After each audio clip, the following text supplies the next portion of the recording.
Assalamualaikum warahmatullahi wabarakatuh. Perkenalkan, nama saya Nigel Faiz Ramadan dengan NIM 2410951004. Jadi pada video kali ini saya akan menjelaskan mengenai rangkaian self bias pada modul 2 praktikum elektronika kondisi 2, yaitu buatkan rangkaian self bias transistor pada Proteus dengan menggunakan transistor NPN dan jelaskan prinsip kerja rangkaian tersebut. Jadi di sini pada rangkaian self bias yang sudah saya buat, terdapat komponen pertama itu ada baterai sebagai sumber DC, tegangan DC yang menyediakan arus basis untuk biasingnya nanti. Terus ada resistor, 3 resistor. Resistor pertama pada kaki base yaitu 56 kilo besarannya. Terus pada kaki kolektor ada besarannya itu 100 ohm, dan juga pada kaki emitter yaitu 68 ohm. Dan juga terdapat transistor NPN. Nah, rangkaian self bias ini kalau kita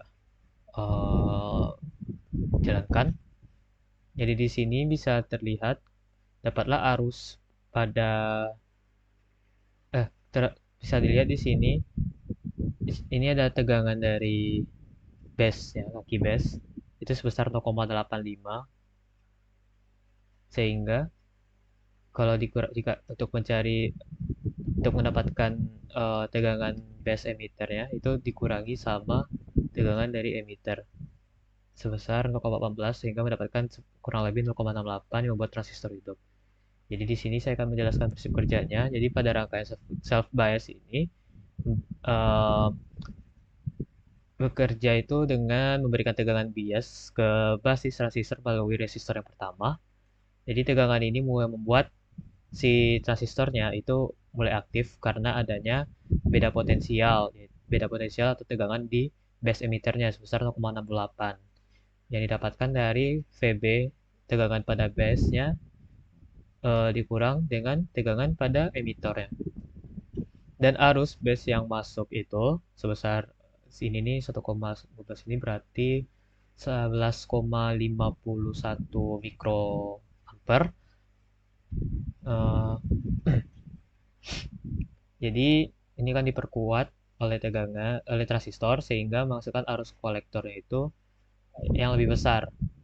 Jadi arus kolektor ini bisa didapatkan dengan pengalian arus dari base-nya itu dikali dengan beta. Betanya itu bebas, atau misalkan saja dengan nilai bebas. Jadi di sini arus kolektornya itu sebesar 25,98 miliampere begitu.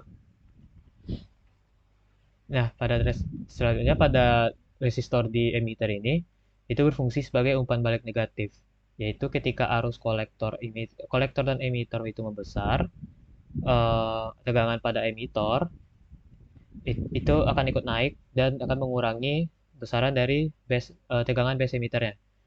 Dengan demikian, jadi arus pada base itu akan berkurang dan arus pada kolektor itu akan menjadi stabil.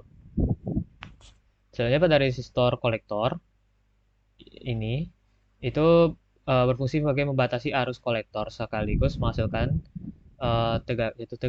tegangan pada kaki kolektor emitter atau VCE, yang ini dia. Dan dengan cara ini transistor itu dapat bekerja pada daerah aktif yang stabil sehingga rangkaian ini sesuai digunakan sebagai pemuat sinyal kecil. Baik, itu saja yang dapat saya sampaikan mengenai prinsip kerja dari rangkaian self bias yang saya buat. Saya akhiri dan mohon maaf jika ada kesalahan. Assalamualaikum warahmatullahi wabarakatuh.